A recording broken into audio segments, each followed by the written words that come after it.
नमस्कार.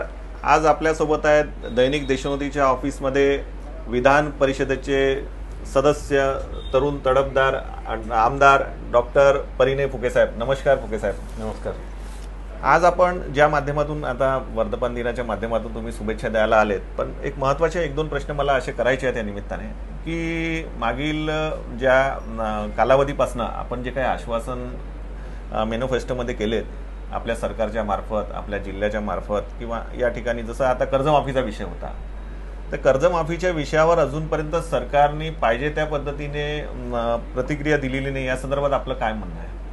नाही, निश्चितच भारतीय जनता पार्टी महायुतीच्या मॅनिफेस्टोमध्ये जे जे विषय होते आणि जे जे विषय आम्ही जनतेपुढे या निवडणुकीमध्ये घेऊन गेलो होतो आणि जे जे आश्वासन आम्ही दिले, जे जे आम्ही शब्द आम्ही दिला, ते संपूर्ण 100% आम्ही पूर्ण करू. या प्रत्येक विषयात जे जे माननीय फडणवीस साहेबांनी जनतेला आश्वासन दिले ते 100% आम्ही करू. या संदर्भातला आपला कर्जमाफीच्या संदर्भातला प्रश्न असणार तर तो निश्चितच होणार. पण जे जे आम्ही मॅनिफेस्टोमध्ये जे आम्ही वचननामा जो आम्ही दिला होता तो पुढच्या 5 वर्ष आम्ही काय काय करणार, म्हणजे 2024 ते 2029 पर्यंत आम्ही काय काय करणार असा तो मॅनिफेस्टो होता. आणि निश्चितच पुढच्या 5 वर्षात या महाराष्ट्रातील शेतकऱ्यांना कर्जमाफी 100% होणार. मागील वेळी आपण एक पत्रकार परिषद घेऊन मागील पूर्ण 11 वर्षाचा जो नरेंद्र मोदी साहेबांचा जो कालखंड होता त्याचं तुम्ही जे काही कार्य केलं आहे ते वाचून दाखवले होते किंवा पत्रकारांपुढे मांडले होते, ती भूमिका मांडली होती.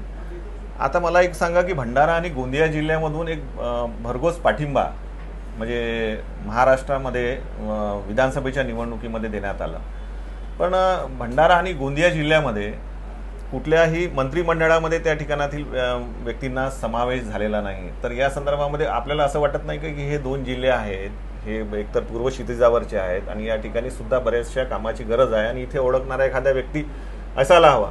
या संदर्भातली भूमिका आपण वरिष्ठांपुढे मांडली नाही का? नाही, निश्चितच हे दोन्ही जिल्हे महाराष्ट्रासाठी फार महत्त्वपूर्ण जिल्हे आहेत. हे दोन्ही जिल्हे तसं बघितलं तर अविकसित आहे. विदर्भाचा अनुशेष अनेक वर्ष होता, पण विदर्भामध्ये मागासलेला जिल्हे म्हणजे भंडारा, गोंदिया हे दोन्ही जिल्हे.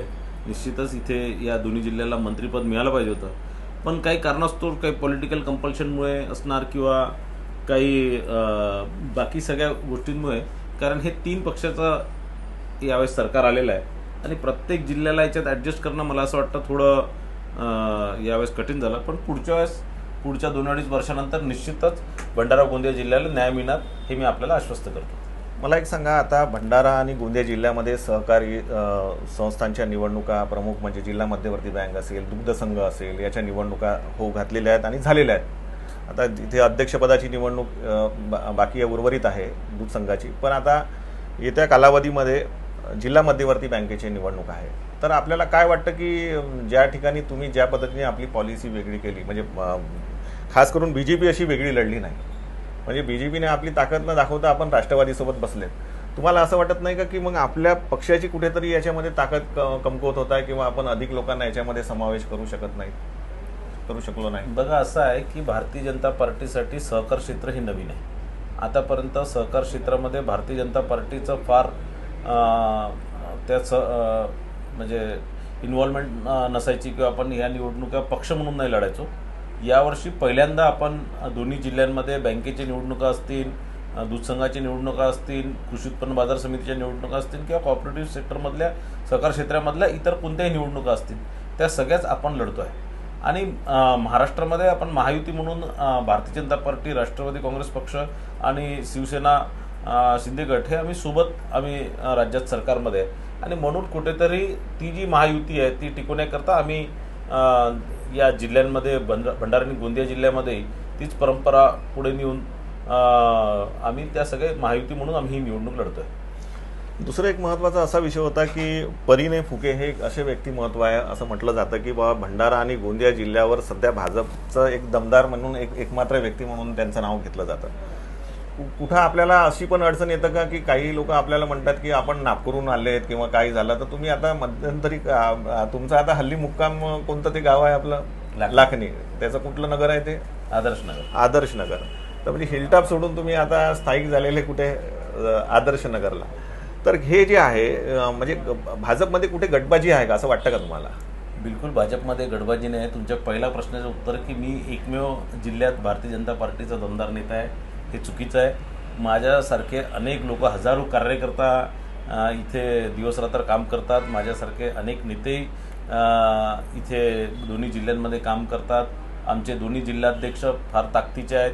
आमचे सगळे आमदार फार ताकदीचे आहे. आमचे सगळे माजी खासदार, माजी आमदार सगळेच ताकदीचे आहे आणि निश्चितच सगळे पक्ष वाढवण्याकरता काम करतात. आम्ही या संघटनेमध्ये काम करत असताना कोणीच मोठा कोणीच छोटा नसतो, सगळे समान असतात आणि आम्ही सगळे मिळून संघटनेचं काम पुढे नेण्याचं काम, भारतीय जनता पार्टीचं काम पुढे नेण्याचं काम, भारतीय जनता पार्टीचा विचार हा घरोघरी पोहोचवण्याचं काम आम्ही सर्व मिळून करत असतो. दुसरा आपला जो प्रश्न होता, आता मी 2016 इथे विधान परिषद सदस्य म्हणून निवडून आलो. आज 2016, आज 2025 आहे. मला जवळपास 10 वर्ष या दोन्ही जिल्ह्यांमध्ये काम करत असताना झाले. तर मला असं वाटतं की आता लोकांच्या मनात किंवा कोणाच्याही मनात मी बाहेरचा आहे किंवा नागपूरचा हा काही प्रश्न नाही. नागपूर निश्चितच माझी जन्मभूमी होती. त्याच प्रकारे अनेक नेत्यांचे, इथे असलेल्या अनेक नेत्यांची जन्मभूमी कुठे ना कुठे दुसरीकडे राहिलेली आहे. पण तुमची जन्मभूमी कुठे असतं किंवा तुमचं जन्म कुठे होतं याच्यावर अवलंबून असतं. तुमची कर्मभूमीमध्ये तुम्ही काय काम करता, तुम्ही जन्माने नाही तर कामाने तुमची ओळख असते. आणि निश्चितच माझं या दोन्ही जिल्ह्यात माझा जो मागील 10 वर्षापासून लोकांसोबत संपर्क आहे, लोकांचे जे कामं केले, या जिल्ह्यातील दोन्ही जिल्ह्यातील अनेक विषय मी विधान परिषदेच्या माध्यमातून, राज्य शासनाच्या माध्यमातून जे मार्गी लावले. निश्चितच या दोन्ही जिल्ह्याच्या जनतेच्या प्रेमापोटीच आणि या दोन्ही जिल्ह्याच्या जनतेच्या प्रेमामुळेच मी हे करू शकलो. आणि दोन्ही जिल्ह्याचे अनेक लोक, म्हणजे सगळेच माझ्यावर प्रेम करतात. काही राजकीय 2-4 लोक सोडले की त्यांना काही ना काही टीका करायला पाहिजे असतं. कारण माझ्यावर असं आहे की मी असा नेतृत्व आहे किंवा मी असा नेता आहे की माझ्यावर कोणी भ्रष्टाचाराचा आरोप करू नाही शकत, माझ्यावर कोणी चारित्र्याचे आरोप करू नाही शकत, माझ्यावर कोणत्या व्यसनाचे आरोप करू नाही शकत. तर मग एखादा आरोप तुमच्यावर करण्याकरता विरोधकांना काहीतरी जागा असली पाहिजे आणि म्हणून तो एक आरोप त्यांच्याकरता नेहमीसाठी मी ठेवलेला आहे. तर हे होते डॉक्टर परिणय फुके साहेब. त्यांनी आपल्या जे मतं आहेत अत्यंत परखडपणे मांडली. मी लाखणीला माझं घर आहे, आदर्शनगरला. कोणाला वाटलं तर निश्चितच तिथे येऊ शकतात. आणि साकोलीला झाडगावमध्ये माझं शेत आहे, तिथे आता घर बांधतोय. तर निश्चितच मी आता इथचाच झालेलो आहे, इथचाच रहिवासी झालेलो आहे. आणि 5 वर्षाच्या वर तुम्ही कोणत्या दुसऱ्या देशातील आले तरी तिथे नागरिकत्व तुम्हाला भेटतं.